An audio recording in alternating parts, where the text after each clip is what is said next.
Ibu.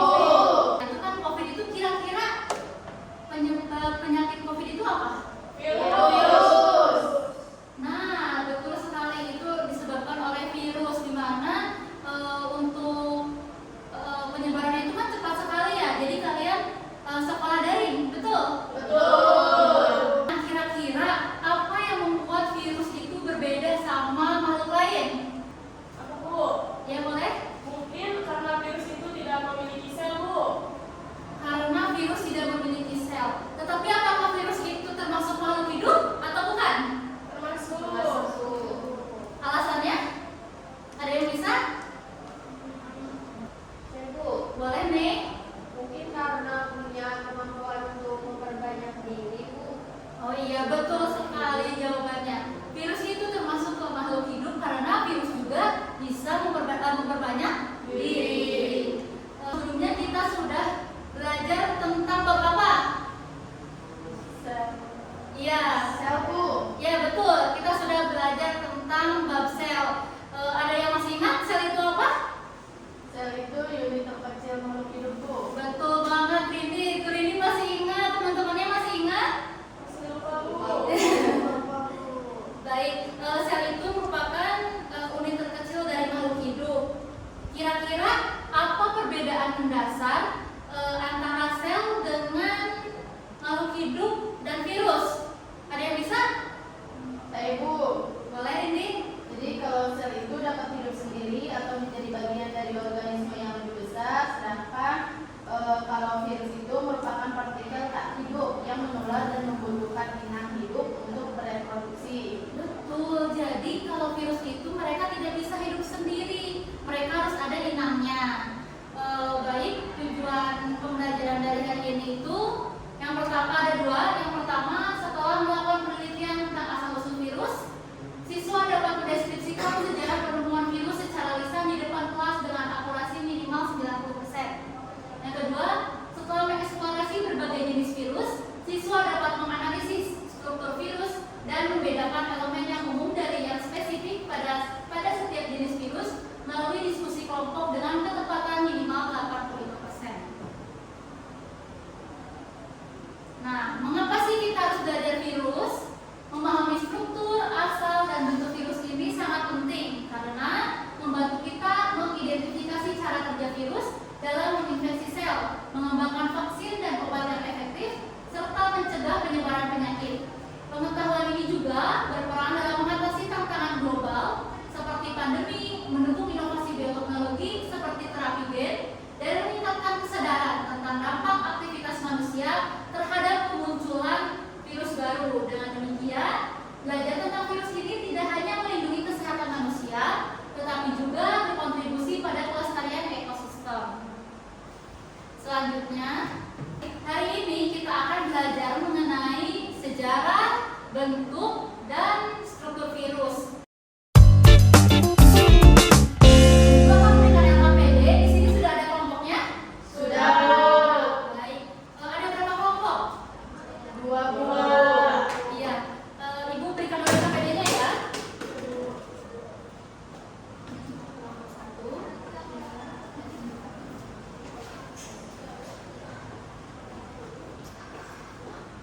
Sebelum mengisi LKPD, coba kalian lihat terlebih dahulu ada 3 gambar di depan. Dari gambar ini, coba kalian diskusikan bersama kelompok untuk membuat rumusan masalah. Nah, untuk waktunya Ibu kasih waktu 10 menit, cukup? Cukup.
Nyatanya ada asam nukleat, yaitu virus memiliki DNA atau RNA sebagai material genetik. Asam nukleat ini menyimpan informasi yang diperlukan untuk replikasi dan sintesis protein virus. Contohnya pada virus influenza memiliki RNA sebagai asam nukleatnya yang memerlukan sel inang untuk membuat salinan dirinya. Kemudian ada kapsid. Kapsid adalah lapisan protein yang melindungi asam nukleat virus dan memberikan bentuk serta struktur pada virus. Kapsid juga berfungsi dalam peningkatan virus reseptor di permukaan sel inang yang merupakan langkah pertama dalam infeksi. Virusnya seperti adenovirus memiliki kapsid yang terdiri dari banyak subunit protein yang disusun dalam bentuk icosahedral. Selanjutnya ada contoh virus yang spesifik, yaitu melakukan analisis terhadap struktur virus tertentu seperti virus influenza, HIV, dan virus corona untuk menunjukkan variasi dalam struktur dan fungsi komponen. Misalnya, struktur spike protein pada virus corona berperan penting dalam pengikatan di sel inang. Sudah, Bu? Sudah. Beri tepuk tangan dulu untuk kelompoknya 2.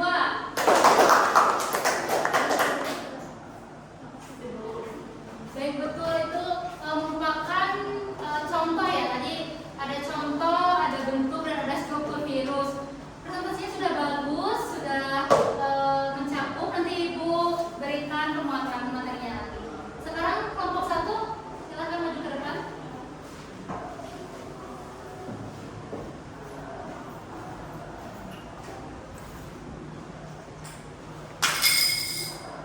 Baik, Assalamualaikum warahmatullahi wabarakatuh. Waalaikumsalam warahmatullahi wabarakatuh.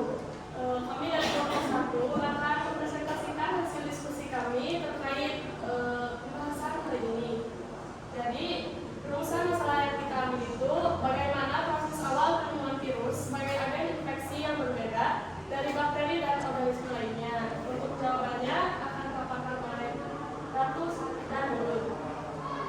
Jawabannya, virus pertama kali diidentifikasi melalui eksperimen filtrasi yang menunjukkan bahwa agen infeksi ini lebih kecil dari bakteri dan mampu melewati filter Weinstein.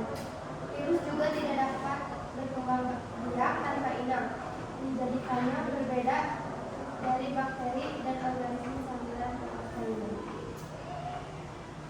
Pengumpulan data yang dilakukan melalui studi literatur yang mencakup analisis penelitian awal oleh Dmitri Ivanovsky pada tahun 1892 yang membuktikan bahwa agen infeksi tanaman tembakau tetap aktif setelah proses filtrasi, serta penelitian Martinus Beizerin pada tahun 1898 yang mengidentifikasikan virus sebagai agen infeksi yang dapat larut. Literatur modern juga digunakan untuk menelusuri perkembangan teknologi dan pemahaman ilmiah terkait penemuan awal ini. Tepuk tangan dulu untuk kelompok 1. Bagus, silakan untuk duduk kembali. Baik, Ibu kasih pemuatan sedikit. Tadi kelompok 1 itu membahas mengenai sejarah penelitian virus. Betul kata kelompok 1 bahwa virus itu pertama kali, ini ada penelitinya. Yang pertama ada Adolf Meyer, itu meneliti mengenai bercak daun pada tembakau. Ini menular ke tanaman lain. Jadi Adolf Meyer ini meneliti, terus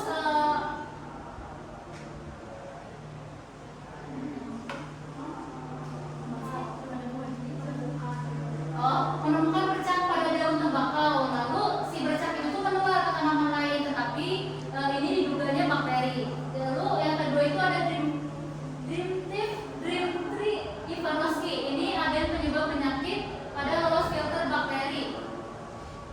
Yang ketiga itu ada Martinus Beizerin, yaitu agen penyebab penyakit mampu memperbanyak diri. Jadi yang menemukan virus itu yaitu Martinus Beizerin.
Bisa tidak?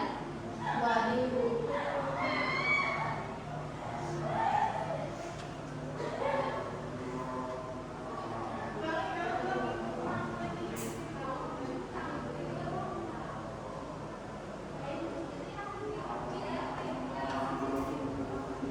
Kelihatannya sudah semua ya?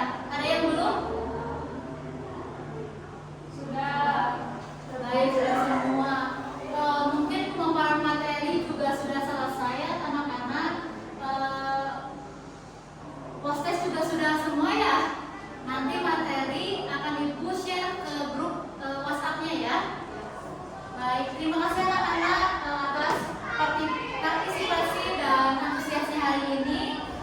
Sebelum Ibu mengakhiri pembelajaran, Ibu minta Kak Enya untuk memimpin doa terlebih dahulu.